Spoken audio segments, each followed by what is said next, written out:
Hello there, Eternal Life fans. It's Rowan. And do you guys see this question? What do you guys think of this question? What is it going to be like after I die?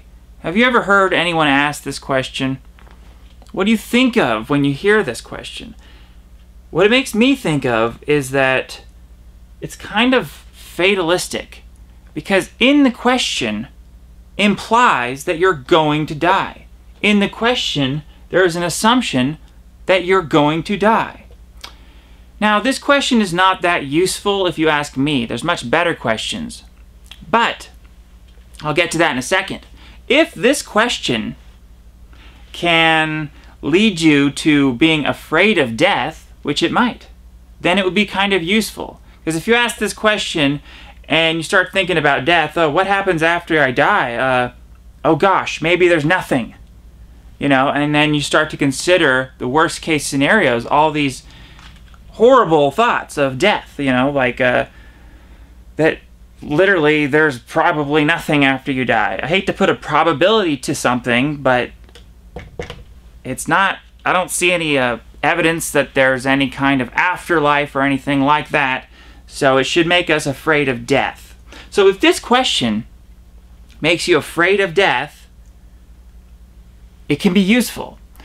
And it can be useful because it can lead you to asking the much better question, which is, how might I live forever? How might I just avoid death altogether and live forever and never die? That's a much more useful question if you ask me. But some people need to start here.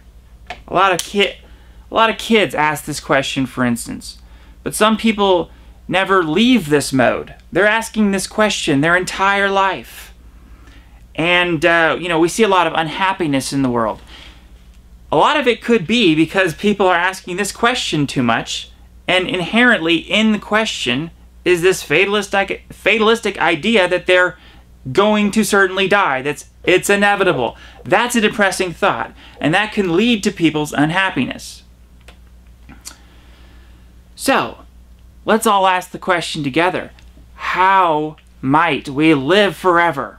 Is living forever possible? There's a question. I like that one. All right, we're back with a illustration for me to make a point. Okay, it's going to be kind of a metaphor time. So here's a picture of the Titanic. And we got three groups of people here. We got a group of 4 down here, we got 4 over here on this ledge, and we got 4 over here on the other edge, and then there's one over here jumping off to their death. All right, so these groups of people, the deathists, the religious. In the religious will include most transhumanist types of people. And we're going to, the Eternal Life fans. All right. So, these people over here, the very left here where the person's jumping off, those are the deathists. Those are the people, that first quote we talked about, where they're just like, they're freaking out because all they can think about is what's going to be after they're dead.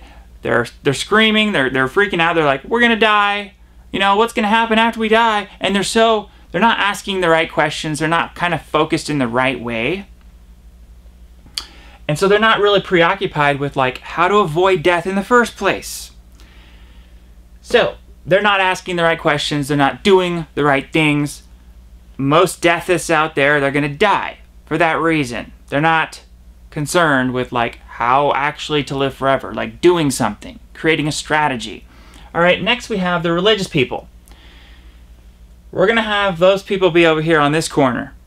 The religious people, most of them, they're kind of asking the right questions, okay? They're a little bit more concerned with like what to do, and they're coming up with their own strategy, but it's really neglecting a lot of things, and they're making a lot of assumptions, okay? Assumptions, we'll get to that in a moment, but the religious people, they're kind of, what they're doing is they're kind of just screaming for help. As the Titanic is just crashing into the ocean, you know, they're just kind of like, help, God, please help me live forever, you know, take me to heaven, save me, right? But they're not really doing anything for their own health. They're not like trying to live forever, you know, physically on this earth. You know, they're not really treating this earth as a heaven and like trying to preserve their physical body, make sure they never die. They're not really so much concerned with that because they're so preoccupied with just screaming to the heavens and asking God for help. So what they're doing is they're making an assumption. Okay? The deathists were making the assumption, most of the deathists, they make the assumption that death isn't even, that living forever isn't even possible. So that's the deathist assumption. The religious assumption, for most religious people, is that God's going to save them. So they're not really afraid of death. They're kind of fearless people. And they're not coming up with like true, real strategies on how to live forever, you know, like curing aging. When was the last time you heard a religious person talk about, hey people, let's cure aging, let's solve death, you know, we got to do this, we got to live forever. They're just not doing it in general. That's the problem. Then we got the eternal life fans. That's these people. These people are doing pretty good because they're actually trying to develop strategies. They're caring about their health. You know, they're researching nutrition. They're listening to Dr. Rhonda Patrick, you know, and they're caring. Okay, they care. Because they haven't made the assumption that death is inevitable. So they're thinking, hey, living forever is possible. I better do what I can to live forever. Smart. Very smart. See, while these people are freaking out, okay, they're actually doing something. We're in a good boat here. We're trying to save ourselves. It's like that Jewel song, Jewel Kilcher. She's like, who will save your soul if you won't save your own? Okay, the religious people would be wise to listen to that. But then there's even some eternal life fans that make some dangerous, lethal assumptions. Okay? A lot of eternal life fans are transhumanists. You could be a transhumanist, you could be religious, whatever. It doesn't matter. That's not really how you define eternal life fan. Eternal life fan is basically just anybody who really wants to live forever, who says they want to live forever, and they're making a basic effort to try to live forever physically on this earth. Those are the eternal life fans. But some of the eternal life fans would be making dangerous assumptions, I imagine. Okay, not everyone is the super serious eternal life fans. In category number 4, these are the smartest. Now, I didn't put them below the ocean because they're drowning in the ocean. That's not what... No. Some of them probably would be underground in a bunker because these are the most serious people. But they're not under the ocean. Okay, no, these are the people who live forever. They survived because they're really smart. Because they didn't make any of these dangerous assumptions. Okay, these people were fearing the right things because they imagined all the possibilities. Because they have a pure imagination, like Willy Wonka talked about in Willy Wonka and the Chocolate Factory. Wonderful movie. He talks about the pure imagination. Anything you want to, do it. It's that idea that you're imagining all the possibilities and you're thinking of the worst case scenarios and you're making preparations. Okay, what defines these people, the most serious eternal life fans, is preparation. Being prepared. It's basically the opposite of making assumptions about their eternal life. So a lot of these people are willing to make assumptions. They're willing to risk their eternal life based upon assumptions. All right? Think about the assumptions people are making. Okay, the transhumanists. The transhumanists and the religious people. Okay, the transhumanists are just assuming that the technology is just around the corner. Oh, it's the singularity's near. Oh, the singularity. It's very similar to the religious people. Okay? The religious people are just assuming God's going to save them. It's fearlessness. So they're just assuming too much. They're getting cocky about how easy this is going to be. No, most eternal life fans are much better than that.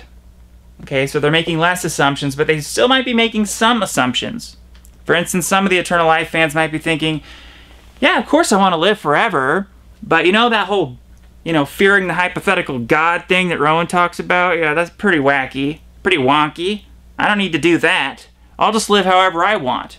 I'll just do whatever I want, not living precautiously, considering, oh, maybe they're going to be judged. So they're living a kind of a do what thou wilt attitude, just whatever they want. Okay. Hedonism. Eternal life fans can still be a lot of hedonists and just making risks, okay? Maybe they're being promiscuous.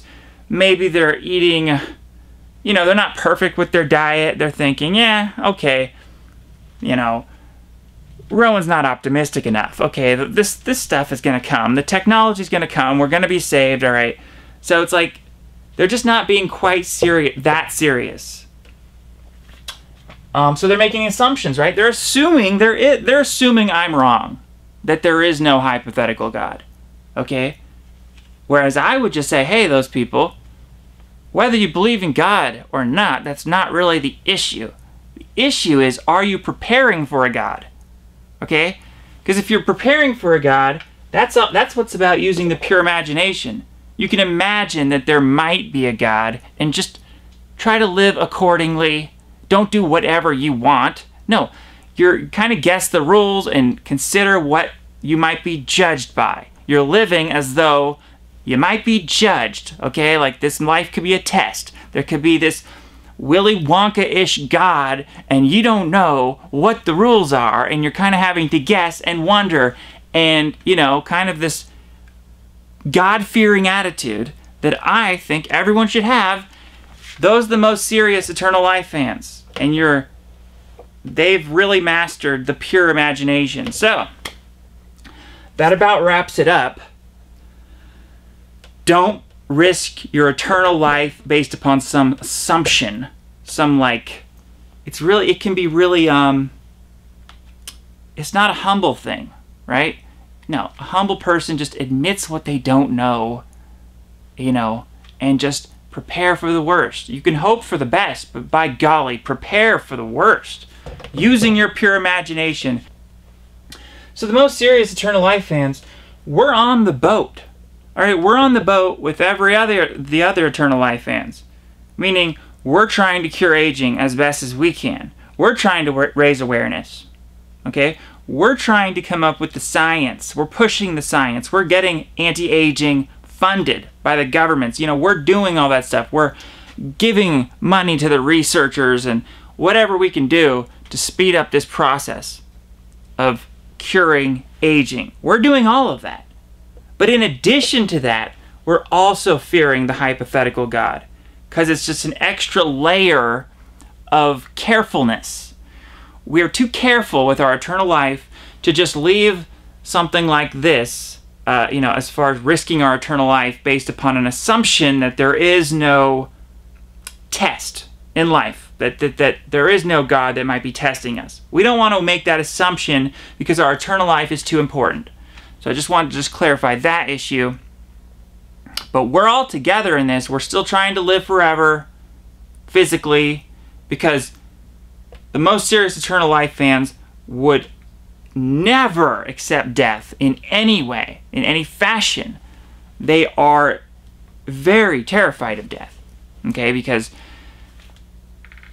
as I mentioned before, it's like the death. You go to a cemetery. Go to a cemetery to be reminded of how terrifying death is. These people in the ground, you think they're still alive somewhere? I don't. I think they're just rotting. And I don't want to be one of those people.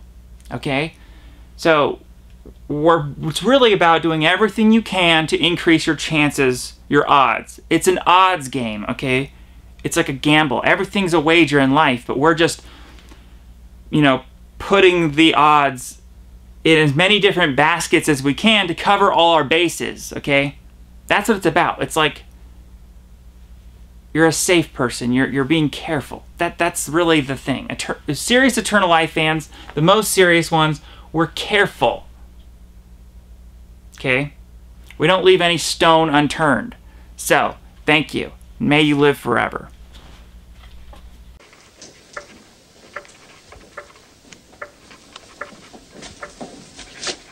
Mr. Wonka? I am extraordinarily busy, sir. I just wanted to ask about the chocolate. The lifetime supply of chocolate for Charlie. When does he get it? He doesn't. Why not? Because he broke the rules.